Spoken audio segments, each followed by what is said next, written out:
Salve, selamat sore. Jadi di sini saya akan melanjutkan penjelasan tentang mata kuliah biokimia. Sebelumnya nama saya Otriana Isminatok dengan NIM 2001060054 kelas B semester 5. Jadi di sini materi yang akan saya bahas tentang materi pada bab 2 yaitu asam amino dan protein, di mana submaterinya itu pengertian asam amino, rumus kimia asam amino, sifat-sifat asam amino, ionisasi asam amino, protein, struktur protein, ikatan peptida, struktur primer, struktur sekunder, struktur tersier, struktur kuartener, fungsi dari protein, mioglobin dan hemoglobin sebagai protein transport, kolagen sebagai protein struktur, dan juga pemurnian protein. Yang pertama itu pengertian asam amino. Jadi asam amino itu adalah senyawa yang paling sederhana sebagai unit dasar penyusun molekul protein. Protein dari semua spesies makhluk hidup dari bakteri hingga manusia tersusun dari molekul-molekul asam amino. Ada 20 jenis asam amino standar yang menyusun semua jenis protein yang ada di bumi. Yang berikutnya itu adalah rumus kimia asam amino. Untuk rumus kimia asam amino ini, itu rumusnya itu terdapat pada gambar di samping. Dengan asam amino itu disebut juga dengan asam alfa amino karena gugus amino atau NH2 dan gugus asam karboksilat atau gugus CaCOH itu dia terikat pada atom C alfa. Atom C alfa yaitu atom C yang terdekat dengan gugus karboksil.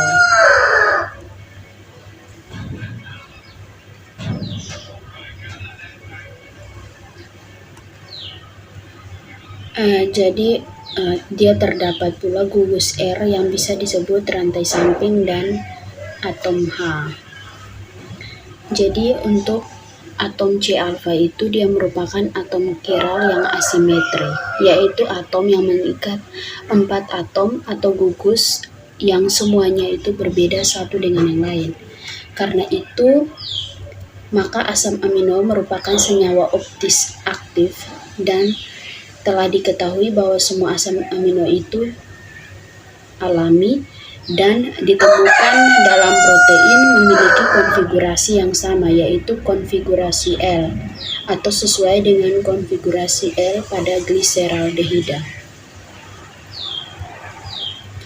Jadi ini merupakan konfigurasi asam amino yang berpatokan pada konfigurasi gliseraldehida. Jadi dalam konfigurasi gliseraldehida ini, jika gugus aldehida atau prioritas 1 ditempatkan di puncak dan gugus OH prioritas 2 itu dia berada di sebelah kiri, maka disebut konfigurasi L. Tetapi jika berada di kanan maka disebut konfigurasi D. Untuk aturan yang sama diterapkan pada asam amino.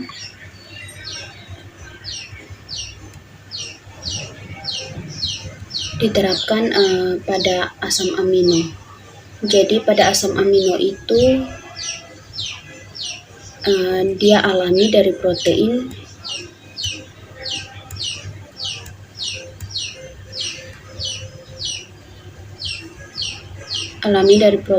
dan ditemukan bahwa jika gugus karboksil atau prioritas 1 itu ditempatkan di puncak, maka gugus prioritas 2 itu yaitu NH3+.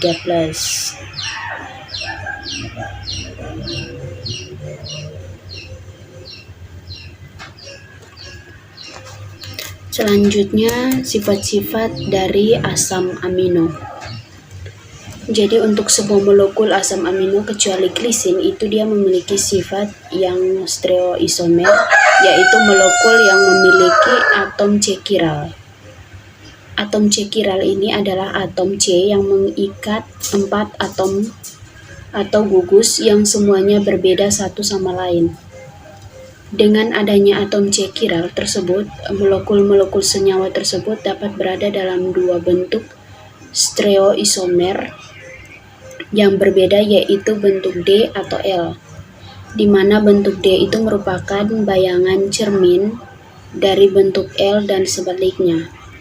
Molekul asam amino yang ditemukan pada protein itu dia semuanya memiliki konfigurasi L, sedangkan konfigurasi D hanya ditemukan pada dinding sel beberapa bakteri antibiotik tertentu.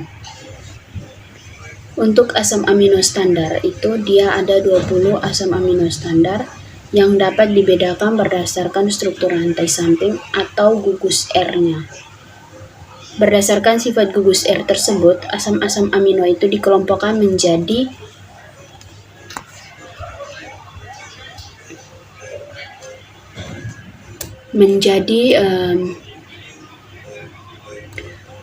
asam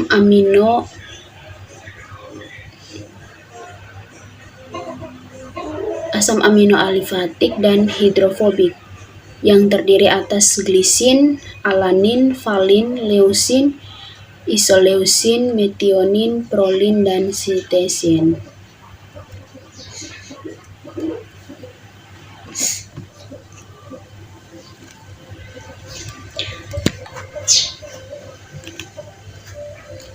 Ini merupakan reaksi pembentukan Sweeter ion pada molekul asam amino. Jadi pada saat konsentrasi ion Sweeter-nya itu dia mencapai maksimum dan konsentrasi asam dan basa konjugasinya itu sama, maka larutan asam amino itu dapat menghantarkan listrik. Dalam keadaan ini larutannya tidak akan mengalami elektrolisis, artinya bahwa tidak ada perubahan ion dalam larutan, sehingga pH-nya akan relatif sama. Jadi pada saat tercapai keadaan di mana pH-nya tidak berubah, maka larutan ini dikatakan mencapai titik isoelektrik. Di atas pH isoelektrik, asam amino itu akan bermuatan negatif yang berakibat akan ditarik ke arah elektroda positif saat dielektrolisis, dan sebaliknya jika pH di bawah pH isoelektrik, maka asam amino itu akan bermuatan positif dan diatrik ke arah elektroda negatif.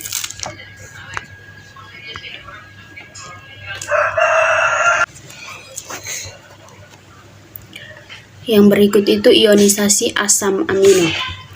Jadi untuk molekul asam amino standar itu dia mempunyai dua gugus asam basa, yaitu gugus asam karboksil dan gugus asam amino. Untuk kedua gugus tersebut terikat pada atom C alfa. Bagi asam-asam amino yang memiliki rantai samping yang dapat terionisasi itu seperti aspartat, glutamat, dan argin.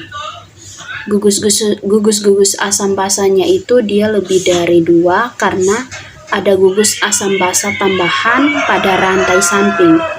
Jadi bila asam amino standar itu dititrasi dengan basa, akan terjadi 3 keadaan ionisasi pada senyawa tersebut. Pada pH rendah, kedua gugus akan mengalami protonasi penuh sehingga gugus asam karboksilat itu dia tidak terionisasi atau tidak bermuatan. Tetapi gugus amino terpotonasi sehingga bermuatan positif. Jadi bila ditambahkan larutan basa sedikit demi sedikit, maka gugus pada satu titik itu dia bermuatan positif, dan pada gugus amino setara dengan muatan negatif pada gugus asam, sehingga secara keseluruhan molekul itu tidak bermuatan netral.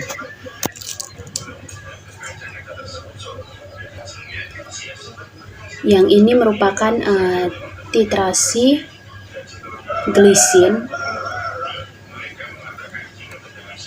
glisin dan juga disosiasi dari glisin. Untuk kurva titrasinya itu salah satu asam amino glisin itu serta proses disosiasinya itu dapat dilihat pada gambar tersebut. Pada pH rendah, yaitu pada konsentrasi ion H+ tinggi. Baik gugus amino maupun gugus karboksil itu dia terpotonasi penuh sehingga asam amino tersebut berada dalam bentuk kation H3N plus CH2COOH. Bila asam amino tersebut dititrasi dengan basa kuat, misalnya dengan NaOH, ion tersebut kehilangan 2 proton yang pertama dari gugus karboksil dengan pK yang lebih rendah, yaitu 2,3, dan yang kedua dari gugus amino dengan pK yang lebih tinggi, yaitu 9,6. Untuk pH pada saat molekul glisilin ini tidak memiliki muatan sama sekali atau netral, itu dia disebut pH isoelektrik. Untuk pH isoelektrik itu untuk glisin itu adalah 6,0. Gugus alfa karboksil dari 20 asam amino standar itu mempunyai nilai pK berkisar antara 1,8 sampai 2,9, sedangkan untuk gugus alfa aminonya itu mempunyai pK berkisar antara 8,8 sampai 10,8. Rantai samping asam-asam amino yang bersifat asam yaitu aspartat dan glutamat. Dia mempunyai pK berturut-turut 3,9 dan 4,1. Sementara itu asam-asam amino basa yakni arginin dan glisin itu mempunyai nilai pK berturut-turut 12,5 dan 10,8. Hanya untuk rantai samping histidin itu dengan nilai pK 6,0 yang terionisasi dalam rentang pH fisiologisnya itu pH 6 sampai 8. Jadi perlu untuk dipahami bahwa bila asam-asam amino itu dia berikatan satu sama lain di dalam protein. Hanya saja gugus rantai samping serta gugus amino ujung dan karboksilnya itu bebas untuk mengalami ionisasi. Selanjutnya yaitu protein. Nama protein itu diusulkan oleh Berzelius, seorang ahli kimia Swedia, yang diturunkan dari bahasa Yunani proteos yang memiliki artinya menempati tempat pertama. Jadi hal itu didasarkan pada pengamatan ahli kimia Belanda Gerardus Mulder yang menunjukkan bahwa senyawa ini terdapat di mana-mana dan sangat banyak di dalam alam, yaitu terdapat pada jaringan hewan dan tumbuhan, sehingga beliau itu menyimpulkan bahwa senyawa tersebut itu adalah senyawa yang sangat penting. Untuk fungsi protein ini dia memiliki banyak fungsi, yaitu untuk pengikatan, katalis, konduksi, transport, kontraksi, nutrisi, dan juga pembangun. Kadang-kadang satu jenis protein itu dia memiliki dari satu fungsi, misalnya satu protein itu dia mengikat bagian tertentu molekul asam nukleat dan dapat mengendalikan ekspresi informasi genetik yang disandi oleh bagian molekul di sekitar itu.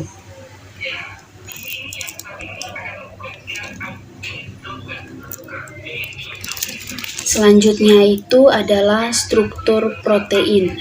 Protein ini merupakan satu makromolekul atau yang berukuran besar yang dihasilkan oleh makhluk hidup. Molekul protein itu merupakan polimer dari asam-asam amino yang disambungkan melalui ikatan kimia khas disebut ikatan peptida. Untuk berat molekul protein yang besar biasa mencapai ratusan kilodalton atau ratusan ribu dalton. Jadi sebagai contoh berat molekul papain atau salah satu enzim protase itu 20,7 kilodalton atau dia setara dengan kurang lebih 20.700 dalton. Dan kemudian heksokinase itu dia berkisar 104.000 dalton, dan arginin dekarbokilase itu dia berkisar 820.000 Dalton. Karena ukuran molekul protein ini sangat besar, maka strukturnya pun kompleks. Struktur protein ini dibagi menjadi 4 tingkatan, yaitu struktur primer, sekunder, tersier, dan juga primer. Yang berikut itu ikatan peptida. Jadi protein ini merupakan polimer dari asam-asam amino yang digabungkan atau yang dihubungkan melalui ikatan peptida. Jadi ikatan peptida ini adalah ikatan yang berbentuk antara atom C karbonil pada satu asam amino dengan atom N amino pada asam amino yang lain. Urutan asam-asam amino yang dihubungkan melalui ikatan peptida ini dalam protein itu membentuk suatu struktur linear. Dua molekul asam amino yang saling terikat itu melalui ikatan peptida disebut dipeptida. Apabila lebih dari 2 amino itu disebut tripeptida dan tetrapeptida, dan seterusnya, sesuai dengan jumlah asam amino yang terikat satu sama lain. Secara umum itu, fragmen yang terdiri atas 3-25 asam amino itu disebut oligopeptida, dan lebih dari itu disebut polipeptida. Istilah protein ini digunakan untuk polipeptida yang terdiri atas ribuan asam amino. Akan tetapi istilah protein dan polipeptida kadang-kadang diartikan sama. Molekul yang dirujuk sebagai polipeptida adalah berat molekulnya di bawah 10.000 Dalton, dan yang lebih dari itu dirujuk sebagai protein.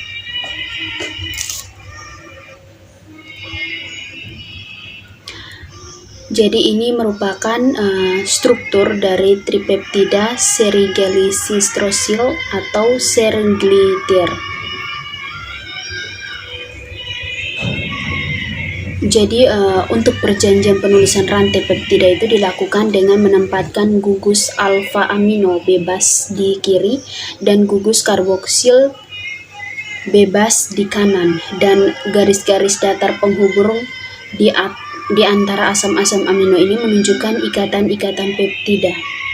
Untuk ikatan peptida antara C dan N itu dia memiliki karakter ikatan rangkap parsial karena adanya kedekatan dengan ikatan rangkap karbonil, karbon, dan oksigen yang memungkinkan terjadinya resonansi seperti ditunjukkan pada gambar di bawah, yaitu resonansi antara ikatan rangkap karbonil dengan ikatan peptida karbon nitrogen. Akibat dari adanya karakter ikatan rangkap parsial tersebut, ikatan karbon dan nitrogen pada peptida itu menjadi lebih pendek daripada ikatan tunggal karbon dan nitrogen yang lain. Selain itu, satuan peptida yang terdiri atas atom-atom CONH itu menjadi relatif kaku dan mempunyai struktur planar, meskipun ikatan C-alfa nitrogen dan C-alfa karbon itu dapat mengalami rotasi yang memungkinkan satuan peptida yang berdekatan berada pada sudut yang berbeda, dan atom hidrogen pada gugus amino yang hampir sama posisi trans terhadap atom O pada C karbonil.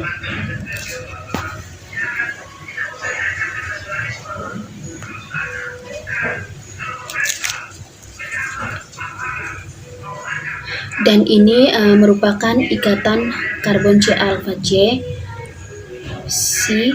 dari masing-masing residu asam aminonya. Apabila rantai polipeptida itu mempunyai konformasi planar, itu dia teregang penuh atau semua trans. Jadi sudut theta dan sudut C itu dianggap 180 derajat dan meningkat jika diputar ke arah jarum jam bila dilihat dari posisi C alfa.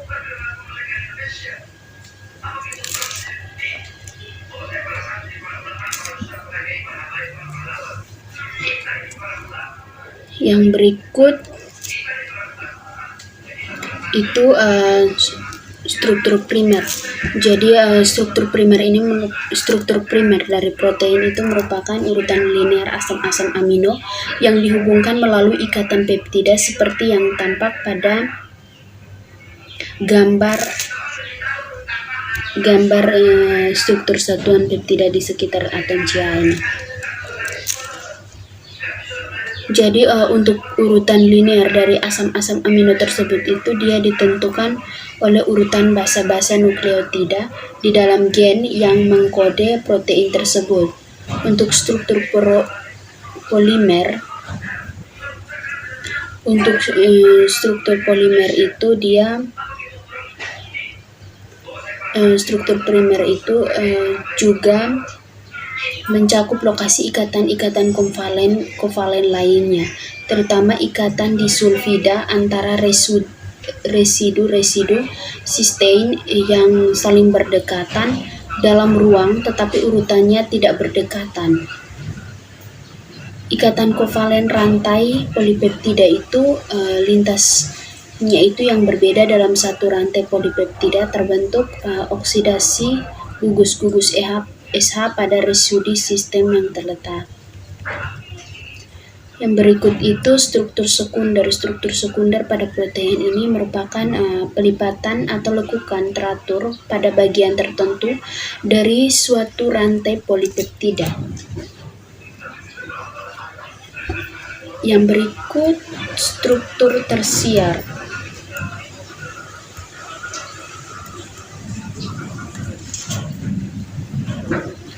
Struktur tersier ini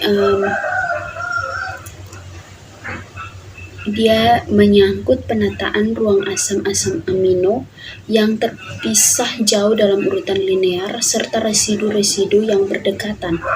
Dapat pula dikatakan bahwa struktur tersier protein ini adalah penataan 3 dimensi secara menyeluruh dari semua atom dalam suatu protein. Struktur tersier ini dia mencakup aspek-aspek yang lebih jauh dari urutan asam amino. Asam amino yang berurutan itu dia terpisah jauh dalam polipeptida dan berada pada jenis struktur sekunder berbeda dapat berinteraksi dalam struktur lengkap suatu protein. Selanjutnya itu struktur kuartener.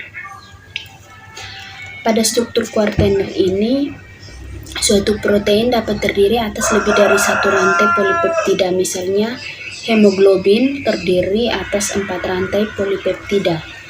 Jadi, molekul protein seperti ini dia menunjukkan struktur kuartener, yaitu struktur yang berikatan dengan penataan ruang dari subunit yang ada serta sifat-sifat interaksi di antara mereka.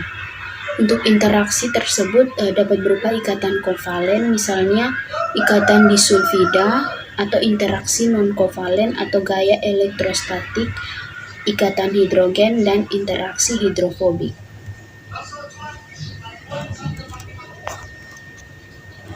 Selanjutnya itu fungsi dari protein. Protein ini memiliki beberapa fungsi utama di dalam tubuh, yakni sebagai katalisator, alat transportasi, pengatur kontraksi otot, sistem kekebalan tubuh, bahan pembangun sel. Jadi untuk sebagai katalisator itu protein lebih dikenal sebagai enzim, yakni protein yang berfungsi mengkatalis berbagai reaksi biokimia. Untuk enzim itu dikelompokkan ke dalam 6 kelas berdasarkan jenis reaksi yang dikatalis, yakni oksidoreduktase, transferase, hidrolase, liase, isomerase, dan ligase. Jadi untuk protein sebagai alat transportasi itu misalnya hemoglobin yang berfungsi untuk membawa oksigen dari paru-paru ke seluruh jaringan tubuh yang lain. Jadi sebagai enzim itu dia berperan terhadap perubahan-perubahan kimia dalam sistem biologis. Sebagai alat pengangkut dan alat penyimpan, itu banyak molekul dengan Bm kecil serta beberapa ion dapat diangkut atau dipindahkan oleh protein tertentu. Kemudian untuk mengatur pergerakan protein merupakan komponen utama daging karena otot terjadi karena adanya 2 molekul protein yang saling bergeseran. Kemudian fungsi dari protein itu sebagai penunjang mekanis, yaitu kekuatan dan tahan robek kulit dan tulang disebabkan adanya kolagen, suatu protein yang berbentuk bulat panjang dan mudah membentuk serabut. Kemudian fungsi yang berikutnya itu sebagai pertahanan tubuh. Biasanya dalam bentuk antibodi, yaitu suatu protein khusus yang dapat mengenal dan menempel atau mengikat benda-benda asing yang masuk ke dalam tubuh seperti virus, bakteri, dan sel-sel asing lainnya. Kemudian sebagai media perambatan impuls syaraf, yaitu protein ini mempunyai fungsi biasanya berbentuk reseptor, misalnya rodopsin, suatu protein yang bertindak sebagai reseptor atau penerima warna atau cahaya pada sel-sel mata. Kemudian sebagai pengendalian pertumbuhan, dia bekerja sebagai reseptor dalam bakteri yang dapat mempengaruhi fungsi bagian-bagian DNA yang dapat mengatur sifat dan karakter bahan. Kemudian yang berikutnya itu mioglobin dan hemoglobin sebagai protein transport.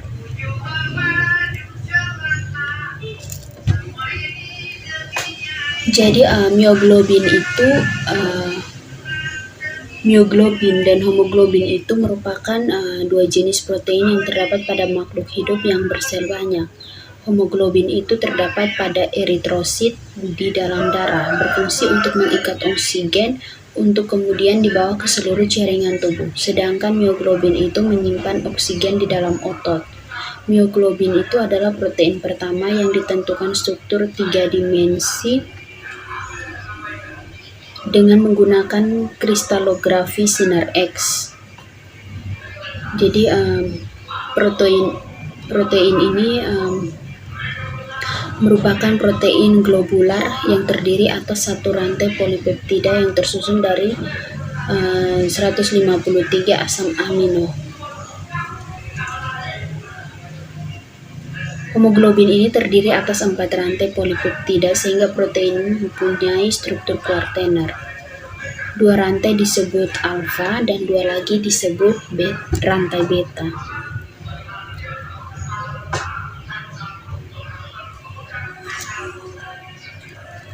Yang berikut adalah kolagen sebagai protein struktur. Kolagen ini merupakan sekelompok protein dengan struktur hampir sama yang membentuk serat kuat dan tak larut, terdiri atas 3 rantai polipeptida,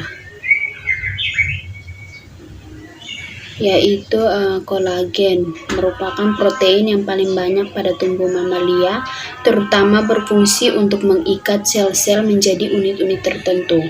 Kolagen juga merupakan bagian serat utama di dalam kulit, tulang, tendon atau kartilage, pembuluh darah, dan juga gigi.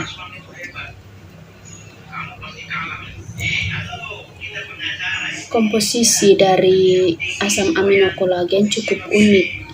Hampir sepertiga residunya adalah glisin dan 1/4 adalah prolin, suatu porsi yang lebih tinggi daripada yang terdapat pada protein lain.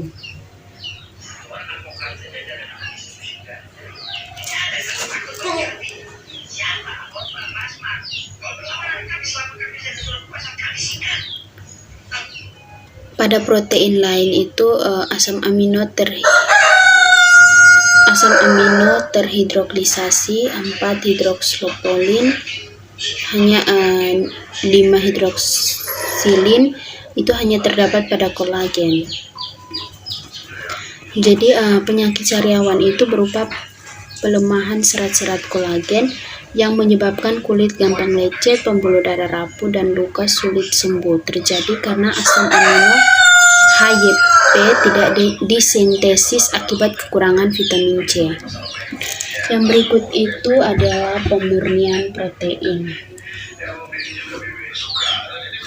Jadi pemurnian protein ini dilakukan untuk mengisolasi suatu protein tertentu dari senyawa-senyawa atau jenis protein lainnya sehingga struktur serta sifat-sifat protein tersebut dapat dipelajari.